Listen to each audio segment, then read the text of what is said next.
Musique de fond, synthé basse, rythme tendu, type Interstellar croisé avec The Social Network, oubliez tout ce qu'on vous a dit sur la fin du travail. On vous ment, ou plutôt, on se trompe de menace. En ce moment même, en 2026, la plus grosse entreprise technologique au monde construit une puce révolutionnaire. Elle porte le nom d'un physicien mort depuis près de 40 ans. Pas Einstein. Pas Hawking. Feynman. Si Nvidia a choisi ce nom pour son processeur IA de nouvelle génération, ce n'est pas pour le marketing. C'est parce que Richard Feynman avait compris une chose sur l'intelligence que nous n'avons toujours pas rattrapée. Et cette chose est exactement ce qui va sauver votre carrière ou la détruire. Voice off, ton grave. L'IA remplace 92 millions d'emplois d'ici 2030. Vous sentez ce petit froid dans le dos quand vous voyez une machine rédiger un rapport ou coder une application en 3 secondes. On nous vend l'IA comme un cerveau ultime capable de tout balayer. Mais pour comprendre pourquoi c'est une illusion, il faut retourner en été 1983. Un jeune diplômé du MIT, Danny Hillis, a une idée folle. Construire un ordinateur avec 1 million de processeurs travaillant en parallèle. Pas un seul gros cerveau, mais 1 million de petits cerveaux connectés. Il en parle à Feynman, prix Nobel, l'un des esprits les plus respectés de l'histoire. La réponse de Richard ? C'est positivement l'idée la plus idiote que j'ai jamais entendue. Face caméra, sourire en coin. Et pourtant, le lendemain, Feynman débarque dans les bureaux de cette start-up dont personne n'avait entendu parler, Thinking Machines Corporation. Il salue et dit « Richard Feynman au rapport ». Chef, c'est quoi ma mission? Les ingénieurs, intimidés, lui disent qu'il doit conseiller sur les applications du traitement parallèle aux problèmes scientifiques. Feynman les regarde et lâche. C'est du baratin. Donnez-moi un vrai truc à faire. Alors, ils l'ont envoyé acheter des fournitures de bureau. C'est charmant, non? Mais ce qui s'est passé ensuite est la raison pour laquelle Nvidia dépense des milliards aujourd'hui. Feynman a résolu le problème du routage, le cœur technique qui permet à 1 million de processeurs de se parler, là où tous les experts du MIT échouaient. Comment? En refusant de penser à l'intérieur de leur cadre. Là où les ingénieurs utilisaient de la logique binaire et des analyses de cas, lui a traité le système numérique comme une équation différentielle continue. Il a appliqué la physique au calcul pur. Il a prouvé que 5 tampons suffisaient là où tout le monde jurait qu'il en fallait 7 pour que la puce ne sature pas. Il n'a pas juste aidé à bâtir l'IA. Il a vu avant tout le monde exactement là où elle allait échouer. Changement de rythme, la musique devient plus nerveuse, plus analytique. Regardez bien les gros titres de ce début d'année 2026. On vous annonce que 68 000 emplois tech ont été supprimés au premier semestre 2025 et que les banques de Wall Street prévoient d'éliminer 200 000 postes. Le coupable désigné? L'intelligence artificielle. Mais voici ce que les journaux ne vous disent pas. En mars 2026, une étude a révélé que 60% des managers ayant cité l'IA comme cause des licenciements admettaient en réalité subir une simple pression financière. C'est ce qu'on appelle eye-washing. Blâmer l'IA, ça fait futuriste et visionnaire. Blâmer un mauvais trimestre, ça fait juste faible, la peur est réelle, mais le battage médiatique est fabriqué. Et entre ces deux réalités, il y a peut-être vous, assis dans un bureau, à qui l'on dit qu'une équipe de 12 va devenir une équipe de 6 parce que l'IA peut le gérer. Est-ce vrai? Si votre boulot consiste à extraire de l'information, à la ranger dans un format familier et à la présenter sans jamais vous demander si elle est correcte. Alors oui, vous êtes remplaçable. L'IA le fait plus vite, pour moins cher et sans caféine. Mais si vous faites ce que Feynman a fait toute sa vie, vous devenez, soudainement, la ressource la plus rare du marché. Sa première arme? Détecter quand quelque chose ne va pas, même quand tout a l'air parfait. En 1974, Feynman a décrit un phénomène qu'il appelait la science du culte du cargo. Pendant la Seconde Guerre mondiale, des insulaires du Pacifique voyaient des avions atterrir avec des provisions. Après la guerre, ils ont voulu que les avions reviennent. Alors ils ont construit des pistes en bambou. Ils ont sculpté des casques audio en bois. Ils ont allumé des feux de signalisation.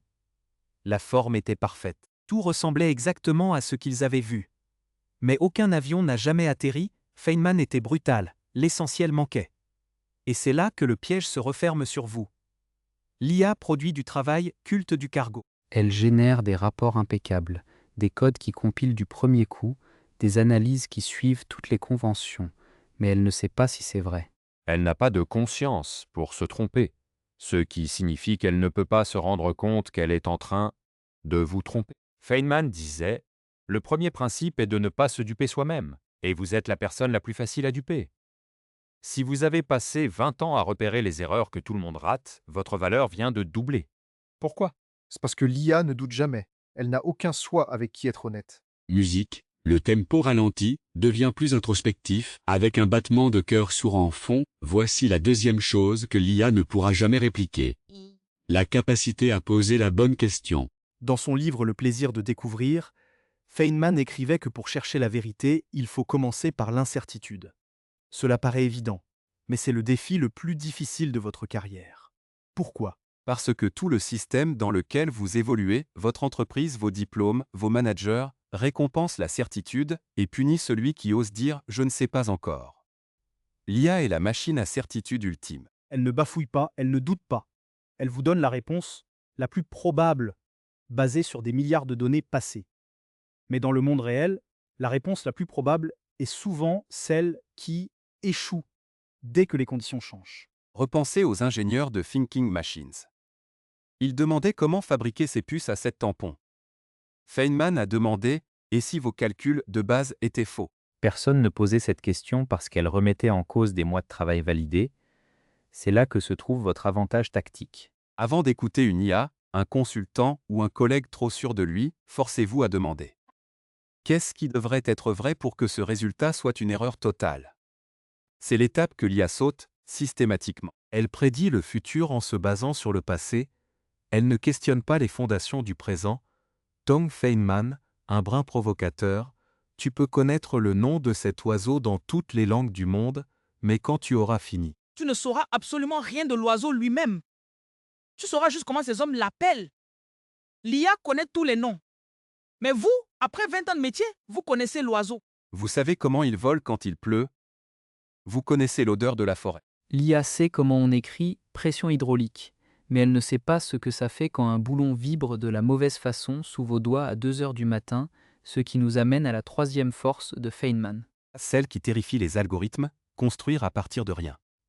Sur son tableau noir, le jour de sa mort en 1988, il restait une phrase gravée à la craie. Ce que je ne peux pas créer, je ne le comprends pas. Ce n'était pas une citation de motivation, c'était son système d'exploitation mentale.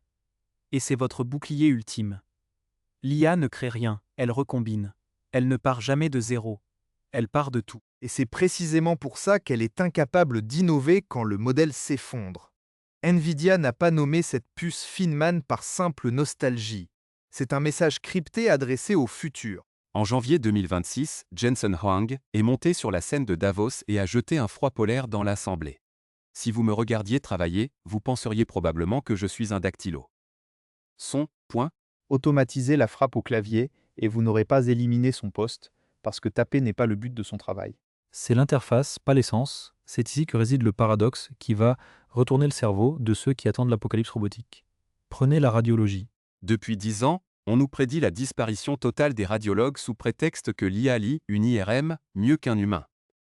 Résultat en 2026, il n'y a jamais eu autant de radiologues en poste. Pourquoi? Parce que l'IA s'occupe de la reconnaissance de forme, la partie mécanique, le culte du cargo, libérant l'humain pour ce qui exige une compréhension réelle des causes profondes. Wang a été direct. Si vous raisonnez à partir des premiers principes, le nombre de radiologues augmente. Les seuls qui disparaissent sont ceux qui opéraient déjà comme des machines, sans jamais demander si la réponse avait du sens. C'est la barrière fondamentale, la limite thermodynamique de l'intelligence artificielle. L'IA est coincée dans une boucle de rétroaction. Elle ne peut que recombiner ce qui existe déjà dans ses données d'entraînement.